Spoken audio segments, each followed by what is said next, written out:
Esse é o Ancapso e nós vamos falar agora sobre a situação na Ucrânia, hoje, dia 17 de maio de 2023, são 8 horas da manhã aqui no Rio de Janeiro, 2 horas da tarde lá em Kiev, no momento que eu gravo esse vídeo. Sim, estou de volta ao Rio, hoje é o primeiro vídeo, digamos, normal, depois de eu ter uma noite de sono aqui no Rio, né? E bom, a gente vai ver entre as novidades aqui que continua uma discussão muito grande sobre se afinal o Patriot foi danificado ou não foi danificado. E a gente vai mostrar que não foi danificado, o que pode ter acontecido algum estilhaço, ter feito algum dano menor, mas isso certamente não faria diferença nenhuma no sistema, na capacidade de defesa do Patriot.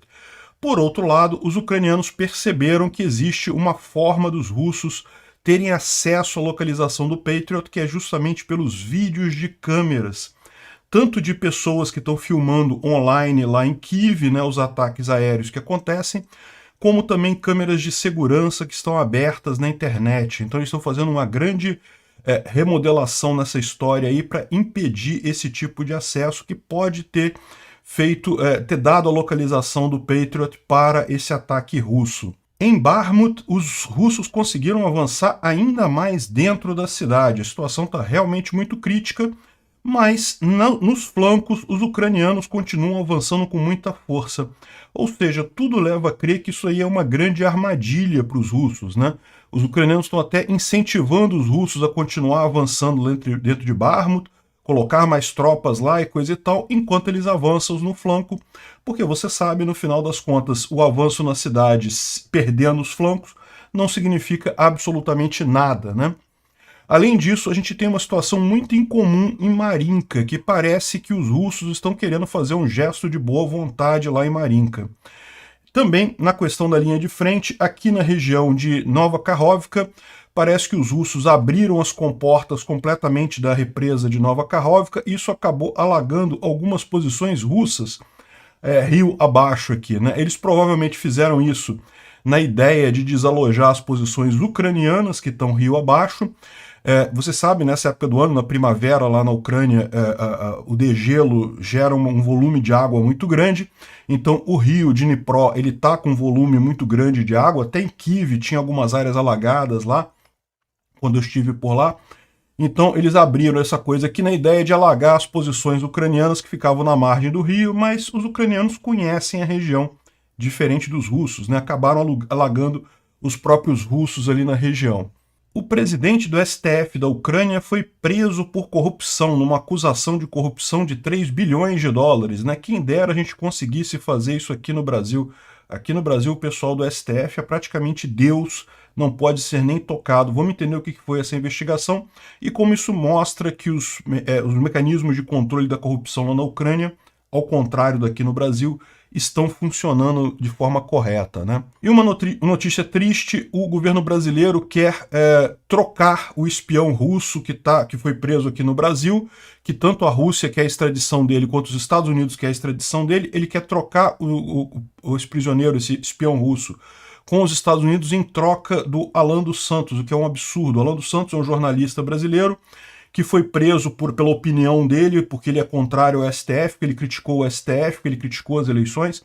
Eu confesso para vocês que minhas opiniões divergem muito do Alan dos Santos, mas eu acho que ele tem o direito de criticar o STF, tem o direito de criticar as urnas eletrônicas, tem todo o direito de fazer isso, e virou um perseguido político aqui no Brasil, mais um.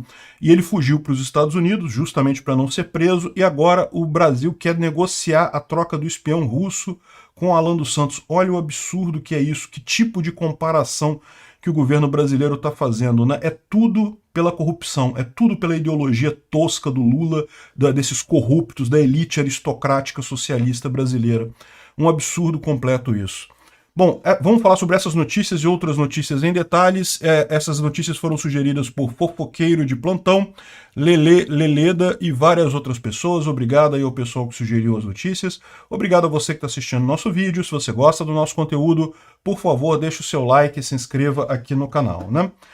Pois bem, hoje, de acordo com a contagem ucraniana, os russos ultrapassaram o número de 200 mil soldados mortos ou feridos a ponto de não serem mais possíveis de serem usados em combate, né? Ou seja, 200 mil baixas no exército russo. É um número impressionante. posto que os russos começaram essa invasão com uma tropa de 120 mil, mas é lógico, depois fizeram vários reforços, fizeram nova mobilização e coisa e tal. Esse número de perdas é absolutamente gigantesco, né? É lógico, esse número aqui é o número medido pelos ucranianos, então você pode esperar que talvez ele seja um pouco maior do que o número real, mas o fato é que medições independentes feitas por Ozint e até por algumas organizações neutras têm apontado que o número dos ucranianos é muito mais próximo da realidade do que, por exemplo, o número que os russos divulgam como sendo as perdas de batalha, né? Os russos pararam de contar as perdas dele lá pelos 30 mil soldados mortos. Lembra, aqui não são 200 mil mortos, são 200 mil entre mortos e feridos a ponto de se ficarem fora de combate. Então, é realmente um número impressionante, muito maior do que qualquer outra batalha que os russos tenham se envolvido, e isso mostra o grau de severidade dessa guerra, né, o grau de intensidade da guerra. E para aquele pessoal que sempre pergunta, mas você não fala do número de mortos de ucranianos? Não, a gente não fala da vítima. A vítima é a vítima. O agressor é que é para ser estudado, que é para ser apontado, que é para ser dito que ele é ruim, que ele está errado. É o agressor é que é o foco. A vítima é a vítima. Infelizmente morreram ucranianos? Sim, infelizmente morreram ucranianos. Não vamos falar sobre isso. Bom, ontem, vocês sabem, teve um grande ataque de mísseis em Kiev. Os russos tentaram usar toda a força possível concentrada num único ponto para tentar destruir uma bateria Patriot. Isso era uma questão quase que de honra para eles. Por quê? Porque, veja, os russos são um grande produtor de armas no mundo. Muitos paisecos de terceiro mundo por aí acham que o armamento russo vale alguma coisa, então acabam comprando essas armas dos russos. E o que está acontecendo com essa guerra é que a Rússia está sendo desmascarada como um péssimo fabricante de armas, né? Muito, mas muito longe do que foi um dia a União Soviética. A Rússia se apregoa como a sucessora da União Soviética, mas a verdade é que a qualidade das armas russas está muito aquém. O Kinzhal, por exemplo, é um míssil que tem pouquíssimo tempo que foi lançado e acabou de ser abatido pelo Patriot, que tem mais de 40 anos de idade, essa bateria do Patriot. Ou seja, a gente pode dizer que o armamento russo está, no mínimo, 40 anos atrasado em relação ao armamento da OTAN, o armamento ocidental americano, né? Enfim, é aquele negócio, é lógico, quando um paiseco da América Latina, um paiseco da África, um paiseco da Ásia compra esse tipo de arma, ele compra para lutar com outro paiseco vizinho dele, não para lutar contra a OTAN ou contra os Estados Unidos. Ele sabe, né? O Brasil, por exemplo. O Brasil sabe que se entrar em guerra com os Estados Unidos vai perder. Não existe isso, não tem nem o que se discutir nesse assunto. Agora, talvez a arma possa ser usada para lutar contra a Argentina ou contra o Paraguai, sei lá, eu espero que não seja usado para nada, né? É sempre essa a dinâmica. De qualquer forma, o que está sendo mostrado aqui é que os países que investem em armamento ocidental, que pode ser um pouco mais caro que o russo, vão acabar tendo vantagem sobre o vizinho deles que continua iludido comprando as porcarias russas que são fabricadas. Então, esse era o problema dos russos. Eles tinham que mostrar que o Kinzhal conseguia vencer o Patriot, né? E daí lançaram uma grande bateria com 6 Kinzhal, 9 calibre, esses outros 3 aqui são mísseis balísticos de superfície para o ar, também não identificados, provavelmente S-400, também drone Shahid e UAV, coisa tal, fizeram um grande ataque e foi tudo derrubado pelo Patriot lá em Kiev, né? É lógico, surgiu um monte de discussão nisso daí. Aqui estão os restos dos mísseis que foram abatidos, dos vários mísseis de vários tipos que foram abatidos lá em Kiev. Teve mais, tá? Tem várias imagens circulando por aí com esses pedaços do que foi abatido, e dá para ver que no final das contas realmente foi uma falha esse ataque russo, não conseguiu nada. É lógico, como a gente falou no vídeo de ontem, os russos partiram para mentir, né? O que eles fazem com maior quantidade, com maior frequência no final das contas, e com a ajuda de muitas mídias ocidentais. Sim, muitas mídias ocidentais estão vendidas para os russos, a gente sabe disso. Aqui no Brasil mesmo, os principais jornais aqui, todo mundo lambe o saco do Putin. E daqui está a CNN falando que não, que teve um uma fonte anônima que disse para ele que sim, que houve um dano em uma bateria do Patriot, que ela não foi destruída, mas teve algum dano, e que os Estados Unidos estariam avaliando esse dano que houve nessa bateria do Patriot, né?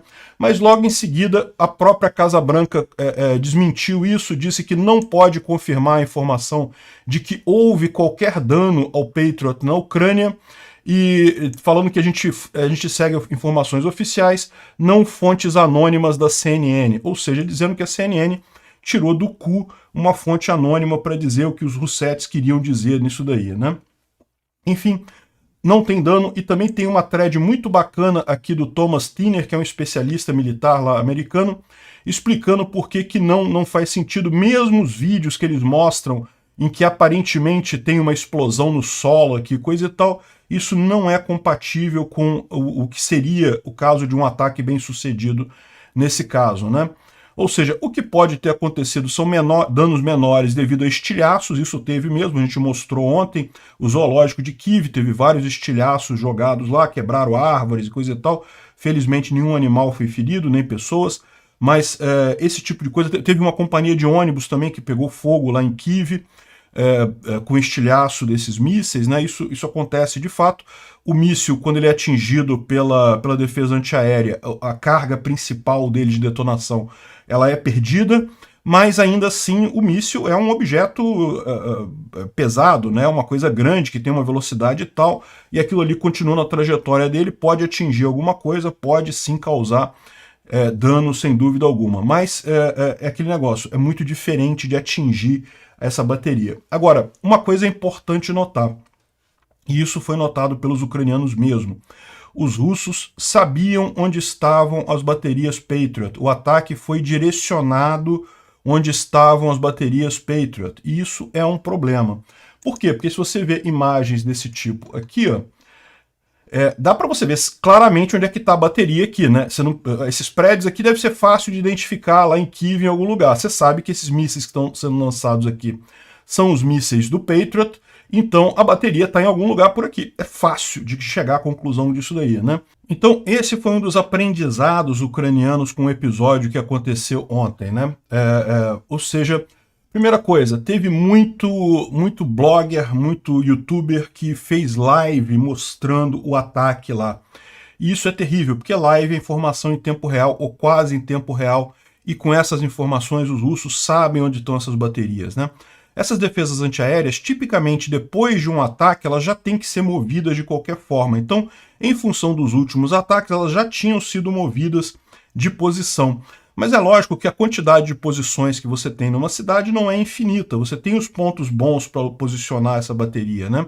E o fato é que as pessoas filmando acabaram revelando essa informação. Houve 6 bloggers que publicaram imagens da defesa aérea lá em Kiev, e eles já estão sendo perseguidos, vão sofrer o devido processo legal. É bom entenderem isso daí como um problema, né? Essa moça aqui é uma dessas bloggers e coisa e tal, ela pediu desculpa, falou que foi na hora, no momento, ela ficou sem saber, ficou assustada e acabou filmando e coisa e tal. Então, mas o pessoal tá dizendo que não é para perdoar ninguém não, porque todo mundo sabe disso lá. Vocês sabem, quando eu estive na Ucrânia, eu não fiz nenhuma live na Ucrânia, com exceção da live que eu fiz no carro do Alex Silva, né, que a gente fez, mas ali a gente estava no carro, e quando a gente chegou em Kiev, propriamente dito, como naquela noite estava havendo um ataque aéreo, também haviam tropas ucranianas ali em posição de defesa nas vias lá de Kiev, a gente parou a live imediatamente para não dar nenhuma dica disso daí, né? É lógico, todo mundo sabe lá que não se pode fazer live, não se pode gravar vídeo e postar vídeo na internet, coisa e tal. Isso prejudica o trabalho da defesa antiaérea, e justamente esse foi um ponto que eles aprenderam lá na Ucrânia. Estão perseguindo essas 6 pessoas justamente para dar um exemplo para o resto da galera. Mas não é só isso não. Eles também perceberam um outro problema, que são as câmeras de vigilância com acesso à internet, né? Kiev, como qualquer outra grande cidade, tem uma enorme quantidade de câmeras de vigilância. Tem aquelas que são câmeras instaladas pelo próprio governo. Essa não é muito problema, porque o próprio governo sabe que tem que cortar o sinal delas numa situação de ataque, como a gente viu esse dia. Mas você tem também lojas e supermercados e, enfim, uma série de câmeras civis que acabam registrando esse tipo de coisa e que podem acabar mostrando as informações da defesa antiaérea, né? E essas câmeras, muitas vezes, por falta de conhecimento técnico da pessoa que instala a câmera, outras vezes por conveniência mesmo, o cara quer manter a imagem lá ao vivo, essas câmeras são acessíveis na internet. Existem uma quantidade enorme de câmeras no mundo todo, aqui no Brasil também, acessíveis pela internet, que você pode, se você souber o endereço dela lá, você vê o que está aparecendo naquela câmera. Então, os ucranianos, né, o Exército de Tecnologia da Informação da Ucrânia, estão fazendo um grande expurgo dessas câmeras públicas, né? A questão é ou tirar a câmera no momento da guerra, ou então, no mínimo, não deixar pública a imagem que ela está fazendo, né? O que eles estão pedindo é justamente que as pessoas façam uma busca por câmeras. Qualquer câmera que foi identificada dentro da Ucrânia, de prédio comercial e coisa e tal, deve ser apontada para ser desligada e ser tratada dessa forma, para evitar esse tipo de avanço posterior, né? Agora, outra coisa curiosa é que 3 dos desenvolvedores do míssil hipersônico do Kinzhal foram presos na Rússia por traição, segundo seus colegas. Olha que coisa, né? Isso aconteceu ao longo do último ano, né? Ou seja, à medida que é feito o desenvolvimento lá dos mísseis hipersônicos lá na Rússia, alguns dos participantes dessa equipe acabaram presos por traição. E o curioso é isso, o que está acontecendo lá na Rússia, né? Justamente a briga política interna, como esse Kinzhal, essa arma, era um míssil muito, digamos, valorizado dentro das as forças militares russas, o pessoal dava muito foco nisso daí, o pessoal por briga política acabava acusando o outro lado, prendendo esses cientistas. E o fato é que a Rússia hoje está com dificuldade em continuar o desenvolvimento dessas armas hipersônicas, justamente porque esses 3 caras foram presos ao longo do último ano, acusados de traição, né? Ou seja, é quase como se estivessem querendo dar uma justificativa, tá vendo? Os caras traíram a Rússia, desenvolveram um míssil hipersônico que não é bem hipersônico e coisa e tal. Pois é, a Rússia tem um problema realmente. Como eu falei, as vendas de armas russas já caíram muito e a tendência é cair cada vez mais, porque está ficando no mínimo vergonhoso a performance dessas armas numa guerra real, né? Dá para ver que a produção militar russa é exatamente como todo o resto do governo russo, uma piada. Bom, e por falar em piada, houve explosão ontem à noite próximo ao Kremlin, né? A mídia russa escreveu sobre isso, tem uma imagem aqui de uma coluna de fumaça próxima do Kremlin. Não deram muita bola para isso, provavelmente porque não tem mais o que falar, né? Já está na cara que os ucranianos conseguem jogar drones lá no Kremlin e atingir a hora que quiserem aquilo ali. Ou os ucranianos, ou pessoas da Rússia contra o Putin fazendo esse tipo de ataque por lá. Também teve uma fábrica de carros lá em Moscou que também pegou fogo hoje cedo. Esse daqui é a imagem do incêndio por lá. E também em Krasnodar. Krasnodar é essa região aqui, ó, da Rússia, né?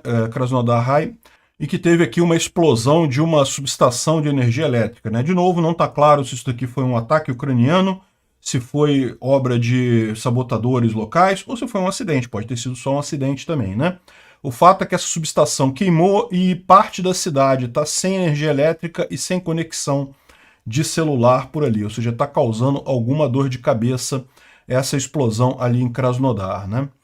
Bom, enquanto isso, os ucranianos continuam divulgando alguns vídeos aí de operações, vários veículos blindados aqui numa grande fila aqui preparando para ir para a linha de frente em algum lugar que a gente não sabe onde é que é. Essa imagem aqui mostra um dia nublado, um dia chuvoso e coisa e tal. No período que eu estive lá, o tempo estava claro, não sei se fechou o tempo depois disso, depois que eu saí de lá, ou então essa imagem é mais antiga um pouquinho, né? Aqui uma outra imagem mostrando os soldados ucranianos fazendo uma oração ali, se preparando também para alguma ação que vai ser tomada. Essa imagem aqui parece ser mais recente, justamente pela questão do clima lá, né? Tá realmente bem mais quente por lá, o tempo bom. E olha só uma coisa curiosa que acontece com os russos aqui, né? O pessoal está reclamando que soldados russos que gravam vídeos agradecendo doações de voluntários para a Rússia são enviados para a linha de frente sem suporte de artilharia. Ou seja, o que eles estão dizendo? O pessoal na Rússia não quer dar a impressão de que o exército está faltando coisa. Então, da mesma forma que do lado ucraniano o pessoal faz um monte de vaquinha, aliás, nossa vaquinha vai acontecer, tá? A gente vai fazer a vaquinha aqui e o nosso foco vai ser comprar carro e drone. Lá na Ucrânia, carro é relativamente barato de comprar. Na Alemanha, carro usado, carro comum, carro civil mesmo. Isso faz uma diferença muito grande para os soldados na linha de frente, porque dá uma mobilidade muito grande, ajuda na logística deles lá, a própria unidade ter um carro lá. Então, outros youtubers têm feito isso também. Se você pegar o Dmitry, que faz as traduções, ele também comprou vários carros para ajudar o exército ucraniano. E lá na Europa tem uma coisa que você consegue comprar carros relativamente baratos na Alemanha, carros usados baratos na Alemanha, e não é difícil atravessar da Alemanha até a Ucrânia. Em tese, você entrar com esse carro na Ucrânia, você teria que pagar imposto e coisa e tal, mas se você disser que o carro é para apoio das forças ucranianas, você consegue entrar com certa facilidade lá. E a ideia nossa é essa: vamos fazer uma vaquinha para comprar um carro de $5.000 na Alemanha e levar para a Ucrânia. E o pessoal lá, o Alex Silva, prometeu que vai botar até um adesivo lá do ANCAPS no carro, para ficar bem identificado esse carro lá na batalha, lá no exército ucraniano. Vai ser ótimo isso. E além disso, drones. A gente está fazendo também drones, faz muita diferença para o pessoal, mesmo drone simples, não precisa ser drone militar, esse tipo de coisa, drone simples já ajuda muito o pessoal na linha de frente. Pois bem, da mesma forma que do lado ucraniano tem um monte de gente ajudando, lá do lado russo tem pessoas ajudando também. O número é menor, porque o cara tem que ser muita cara de pau para ajudar o agressor numa guerra, né? Mas existem algumas pessoas que infelizmente partem para esse caminho. E o pior é o seguinte: os russos não gostam disso, porque fica parecendo que o exército russo é fraco. Então, o blog aqui da Dva Majora, Dois Majores, né? Tá dizendo aqui que os comandantes estão furiosos, eles acham que esse tipo de coisa, tendo esse tipo de ajuda, é um descrédito das forças russas. Então, eles mandam essas pessoas para a linha de frente, os soldados que agradecem, porque é típico isso, né? Quando você manda uma ajuda, os soldados gravam um videozinho mostrando aqui, não, obrigado, a gente recebeu e coisa e tal. Então, essa é a questão. Mandam eles para missões de combate urgente na linha de frente, sem artilharia, o que basicamente é quase uma sentença de morte para as pessoas, né? Um absurdo como estão tratando isso lá, né? Bom, pensando bem, que bom que estão tratando desse jeito, né? Deixe o seu inimigo cometer os erros, não atrapalhe o seu inimigo quando ele está cometendo erros. O Murs, que é um outro blogger militar russo lá, muito ativo na internet, disse que o grupo Wagner transferiu os flancos lá em Bakhmut para o exército russo para evitar a humilhação do seu exército privado, do grupo Wagner, justamente quando os ucranianos liberarem essas áreas. Ele sabia que os ucranianos iriam fazer o cerco ali em Bakhmut. Aliás, né, ele falou isso, ele falou, olha só, os ucranianos estão preparando para fazer um cerco, e parece que o Prigozhin, no final das contas, é um grande homem de negócios e sabe quando remover suas forças. Deixou a quarta brigada russa para morrer ali nos flancos, que é o que está acontecendo. Até os comandantes foram perdidos, a gente falou sobre isso num ataque ali em Klishivka outro dia, né?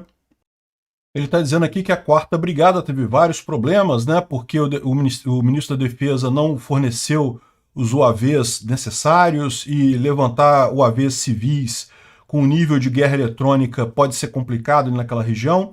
Além disso, a história dos flancos do Wagner, ou seja, o Prigozhin abriu mão dos flancos, entregou os flancos para o exército justamente porque sabia que isso iria acontecer, né?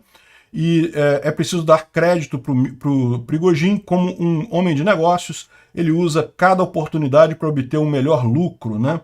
Ou seja, o cara está criticando o Prigozhin aqui, evidentemente, mas a verdade é a seguinte: o Prigozhin falou tudo isso. Ele falou que haveria o ataque ucraniano ali nos flancos, que eles iriam tentar cercar Bakhmut, e ele já vinha falando há bastante tempo que estava na hora da Rússia fechar e partir para a defesa, ao invés de tentar dominar mais coisa, né? Não ouviram Prigozhin, no final das contas ele estava certo nessa história. E bom, como está a situação em Bakhmut, né? A situação continua bastante crítica aqui na cidade. Vocês lembram, esse aqui é era a última fortificação, o último lugar da cidade em que os ucranianos ainda tinham uma presença fixa, né, forte, e a gente falou ontem que os russos conseguiram tomar essa avenida central aqui desse conjunto de blocos, e agora parece que eles também tomaram aqui a esquerda e a direita, né? Ainda tem posições ucranianas nessa região aqui, nessa última fileira de blocos aqui, em algumas outras posições. Mas a impressão aqui nesse hospital de criança, que também ainda tem posição ucraniana nesses lugares aqui. Mas é cada vez menor. Os ucranianos estão claramente saindo de Bakhmut, né? E estão saindo de Bakhmut justamente porque estão investindo aqui nos flancos, onde estão avançando com muita força. Então, no final das contas, aqui, ó, essa aqui é uma visão do flanco norte. Os ucranianos já estão aqui em Orihovo, Vasilivka, já estão avançando aqui, Dubovo, Vasilivka também, e em Berivka. Tudo cidades que já estavam há bastante tempo nas mãos dos russos, agora estão sendo retomadas pelos ucranianos, ou seja, tudo indica que esses flancos aqui vão acabar completamente, e mesmo que os russos tomem a cidade de Bakhmut em si, ela vai se tornar insustentável, porque os ucranianos estão avançando com muita velocidade aqui nesses flancos. Ao sul também eles têm feito alguns avanços aqui, e com isso a situação ali em Bakhmut vai ser complicada para os russos, né? Bom, o Tatarigami está falando aqui o que está acontecendo, por que os russos continuam avançando na cidade, e o que eles estão dizendo aqui é que justamente os russos estão, no final das contas, têm uma vantagem em termos de munição sobre os ucranianos ali, né? Eles estão basicamente destruindo todos os prédios, todas as posições defensivas, e não tem como os ucranianos resistirem naquela região. Na verdade, o que eu penso que os ucranianos estão fazendo ali é justamente uma conta muito simples de o quanto que vale manter em troca de atritar os russos, né? Quando os russos começam a partir para a destruição completa dos blocos, dos prédios, não vale mais tanto a pena, assim você começa a ter um risco de perder muitos soldados ali, o que não é o objetivo dos ucranianos, né? Como a gente sempre deixou claro, Bakhmut não é uma cidade estratégica, ela estava sendo usada justamente para atritar os russos, e agora eles têm uma oportunidade muito melhor de fazer esse atrito nos flancos. E aqui está o Igor Girkin trazendo uma informação aqui dos ucranianos, né? Que a informação sobre as hostilidades ali em Bakhmut deve ser considerada na consideração de todo o processo, né, de toda a coisa de batalha. Por exemplo, em poucos dias, nossas tropas liberaram 20 quilômetros quadrados ao norte e ao sul de Bakhmut. Ao mesmo tempo, o inimigo está avançando alguma coisa na cidade de Bakhmut em si, completamente destruindo a cidade com artilharia. Adicionalmente a isso, o inimigo está colocando unidades de paraquedistas profissionais ali na região, mandando para lá, né, os VDVs ali na região. As batalhas continuam com resultados diferentes, ou seja, você tem os ucranianos avançando nos flancos e os russos na cidade em si. Agora, aqui é o que diz o Sirki, né, que é o comandante ucraniano ali na região. Ele disse aqui que eu visitei os comandantes e soldados na linha de frente lá em Bakhmut. Cada um deles é o autor de uma nova página na história da nossa guerra. E o pessoal do Wagner se arrastou em Bakhmut como ratos em uma ratoeira. Ou seja, o que ele está indicando aqui é que essa ideia de abandonar Bakhmut, de deixar o Wagner avançar ali, é justamente uma estratégia ucraniana para pegar esses caras com os flancos, né? Vamos ver como é que isso se desenrola nos próximos dias. Além de Bakhmut, tem outras mudanças na linha de frente também. Tá? Aqui próximo a Kupiansk, os russos têm avançado aqui, têm andado em alguma ofensiva que não foi nada muito significativo, mas eles têm avançado aqui em alguma região. Além disso, nessa mensagem aqui, o Misha em Donbass, que é um blogger russo lá, fala que aqui em Marinka é para os russos se prepararem para notícias muito ruins. Existem muitos suportes ainda na cidade, ou seja, Marinka é essa cidade aqui, próxima a Donetsk, Os russos estão tentando tomar ela há bastante tempo, né? Tomaram metade da cidade, o resto ainda está na mão dos ucranianos. E aqui o que ele está dizendo é justamente que ainda tem muita coisa, muito suporte ucraniano ali na região, mas limpar o resto dessa área privada ali seria matéria de um mês ou dois, e se a gente tivesse munição suficiente, uma semana ou duas. Porém, parece que existe uma sabotagem gerencial do sucesso da operação militar. Isso aqui é um blog russo, né? Então está falando do lado dos russos, né? Então, se os russos tiverem que voltar, retroceder lá em Marinka, não fique surpreendido. Todo mundo olha para o nível lá, para os generais e os comandantes ali, e a impressão que dá é que esses generais querem entregar Marinka para os ucranianos, né? Ou seja, estão dizendo aqui, não, espero que eu esteja errado e coisa e tal, mas o que está aparecendo é isso, é que os russos estão preparando para abandonar Marinka, porque não dão nenhum suporte aqui para acabar de tomarem a cidade, né? Outra informação curiosa que está acontecendo é sobre Nova Kakhovka. Nova Kakhovka, vocês sabem, é essa cidade aqui próximo a Kherson, onde tem uma usina hidrelétrica aqui, e a gente sabe que é uma cidade muito estratégica, porque justamente os ucranianos podem usar a barragem aqui para fazer uma cabeça de ponte aqui em Nova Kakhovka. Por outro lado, justamente por entender isso como sendo muito crítico, os russos têm uma quantidade desproporcional de tropas nessa região aqui, né? E bem, o que aconteceu aqui em Nova Kakhovka? Os russos abriram todas as comportas da usina, inclusive danificaram algumas, fazendo com que muita água passasse pela usina, né? E por que isso? Bem, o fato é que o rio Dnipro está muito cheio. Essa época do degelo lá na primavera, lá na Ucrânia, a neve que se acumulou durante o inverno começa a derreter, aumenta o volume do rio, né? E aí o que está acontecendo ali? Eles abriram essas comportas todas, em parte para diminuir a quantidade de volume no reservatório, mas também porque, lembra, a gente falou para vocês que os ucranianos fecharam o domínio sobre essa grande ilha aqui próxima de Oleshk, aqui já na outra margem, e essa região toda aqui é uma região alagadiça. Então o que os russos pensaram? Vamos abrir as comportas aqui, porque isso vai alagar essa região toda aqui, vai aumentar o volume do rio aqui, vai acabar atrapalhando os planos ucranianos nessa região, né? Só que o que eles não perceberam é que, bom, os ucranianos conhecem a região, eles sabem os pontos que alagam ou não, ao passo que os russos não têm esse know-how específico ali. No final das contas, você olha aqui, ó, o volume de água a jusante, né, está quase o mesmo que o volume de água a montante aqui na barragem, e isso acabou que prejudicou as próprias unidades russas. Olha lá. São os russos que estão se dando mal, no final das contas, com esse alagamento da região, muito mais do que os ucranianos, porque os ucranianos conhecem a região ali, sabem os pontos em que alaga ali, né? E também teve uma explosão em Nova Kakhovka nesse último dia ali, né? Ou seja, as coisas estão esquentando por ali.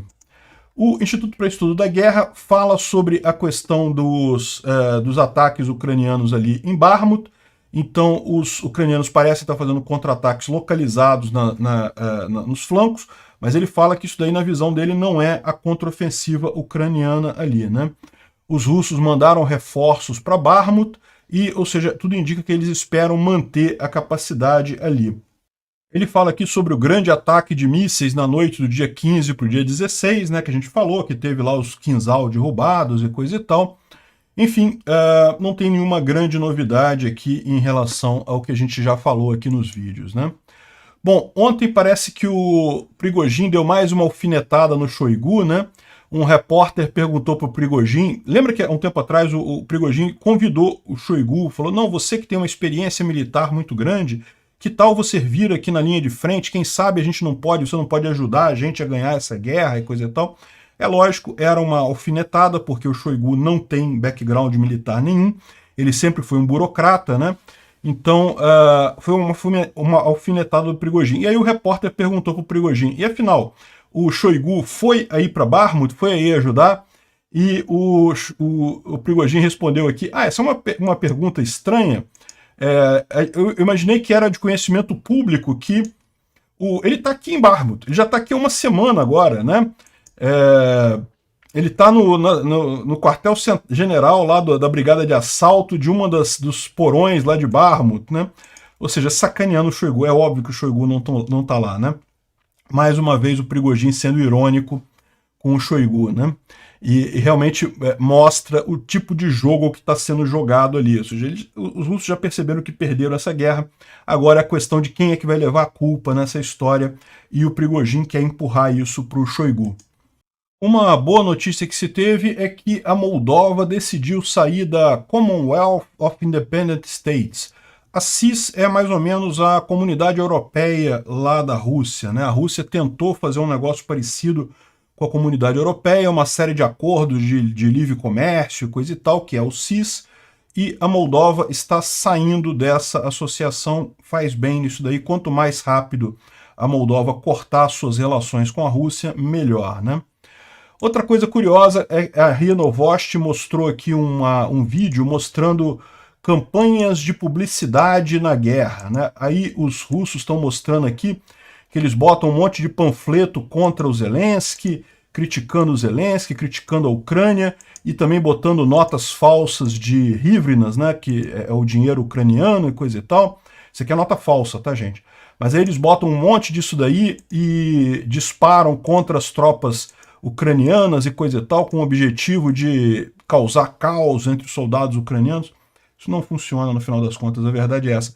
Porque isso funciona apenas quando você tem um local com restrições de informação, quando você tem censura, né? Então aí sim funciona. Talvez isso aqui funcionasse do lado russo, né? Os ucranianos fazendo isso contra o lado russo, mas os russos fazendo contra o lado ucraniano não tem lógica nenhuma. Os ucranianos têm acesso às críticas ao governo, a tudo isso. O país é aberto ainda à informação, né? Tanto que aqui uma notícia que está sendo muito falada, inclusive por alguns russetes por aí, que tá vendo aí, olha só, o presidente do STF da Ucrânia foi preso por aceitar suborno de quase 3 milhões de dólares. Olha que absurdo, é um país corrupto. Não, meu amigo, quando o país pega os corruptos, isso é uma coisa positiva, né? Olha só, imagina como que aqui no Brasil a gente faria para prender o Alexandre de Moraes numa suposta acusação de corrupção, né? Vamos supor que ele estivesse realmente ligado à corrupção. É impossível aqui. Lá na Ucrânia eles conseguiram. Isso mostra realmente que lá você tem um equilíbrio de poderes. Não existe nenhum poder que está acima dos outros, como aqui no Brasil é encarado o STF, né? Enfim, o fato de terem pego o cara numa tentativa de suborno, eu tenho certeza que ele vai ter direito ao devido processo legal, a apresentar suas evidências, a ser questionado, porque lógico, isso aqui pode ser também alguém que não gosta do cara fazendo uma acusação contra ele, mas ele deve ter certamente o devido processo legal e pronto. Isso aqui só mostra que a Ucrânia é um sucesso, ao contrário de Brasil e Rússia, né? Bom, outra piada que surgiu lá na Ucrânia, que está muito engraçado isso realmente. Vocês sabem, algum tempo atrás, os russos falaram que não, que o míssil Kinzhal atingiu um bunker da OTAN que matou o general fulano de tal e não sei o que lá, um bunker que estava a 100 quilômetros, 100 metros de profundidade, não sei aonde, coisa e tal. Uma lorota completa, uma mentira absoluta, né? E aí o pessoal começou a brincar agora na Ucrânia, né? Falando que não, olha só, o rumor é que o general não sei que lá, que é da OTAN, foi morto junto com o seu ajudante de campo, o capitão Darling, né? Isso aqui é tudo de comédia inglesa, né? Imagens de filmes de comédia inglesa. Num bunker debaixo da terra, em Zitomir, o bunker estava a 1.200 metros abaixo da superfície. Não tem lógica nenhuma isso. Virou uma piada, né? O pessoal colocando aqui, não, porque também o tenente-coronel Hubert Gruber também foi todo mundo destruído também. E aqui, olha só, houve um rumor de que um bunker nazista, Hans Lada, foi morto junto com centenas de outros oficiais com o ataque do Kinzhal num bunker a 2.237 metros na montanha Carpátia e coisa e tal. Tá muito engraçado isso daqui, né? Aqui também, ó, que o agente Marion Cobretti, conhecido como Cobra e coisa e tal, trabalhando para a OTAN, foi morto com um ataque de Kinzhal num bunker subterrâneo a 1.925 metros de profundidade, coisa e tal. Quem é da minha idade lembra do filme Cobra, né? Pois é isso daí. Virou piada essa história dos russos, né? E, bom, uma coisa triste pra gente terminar o vídeo, que adoraria terminar o vídeo com a piada engraçadinha dos bunkers subterrâneos da OTAN, mas o governo Lula, mais uma vez, mostrando sua verdadeira face, o Lula, o grande ditador. Ao invés de fazer a coisa certa, o Brasil ele prendeu um espião russo que tirou toda a papelada aqui no Brasil, passaporte falso, tudo falso, e tentou se infiltrar no Tribunal Penal Internacional lá na Holanda, se passando por brasileiro. Isso foi descoberto, o cara foi preso aqui no Brasil. E aí, a Rússia pediu a extradição desse cara e os Estados Unidos pediu também. O que é o correto nesse caso? É extraditar para os Estados Unidos. Evidentemente, se você extraditar esse cara para a Rússia, ele vai chegar lá na Rússia e ele vai ser solto. Evidentemente, ele é um espião russo, né? O correto seria mandar para os Estados Unidos. Aí agora o Lula, ao invés de fazer a coisa certa, quer fazer joguinho para tentar atingir o prisioneiro, o exilado, o jornalista exilado, o Alan dos Santos, lá nos Estados Unidos. Um absurdo o nível de ditadura que a gente está atingindo aqui. O Alexandre de Moraes, sobre supostamente o interesse de proteger a democracia do Brasil, está destruindo a democracia do Brasil. Está usando os mesmos métodos que usavam os militares durante a ditadura dos anos de chumbo, que era exatamente esse tipo de coisa. Perseguir jornalistas a todos os custos, não interessa como, não importa o que é certo e o que é errado, não importa o que é o devido processo legal, não importa o que é democracia, o que importa é atingir os inimigos do Lula, né? Os inimigos da ditadura do Alexandre de Moraes. É isso daí, muito preocupante o caminho que o Brasil está tomando com isso daí. Obrigado por assistir o vídeo até o final. Além de curtir, compartilhar e se inscrever no canal, considere se tornar patrocinador com valores a partir de R$ 1,99. Clique no botão Seja Membro abaixo para saber as condições e vantagens de patrocinar o canal. Mais informações sobre o nosso projeto, visite nossos sites indicados na tela.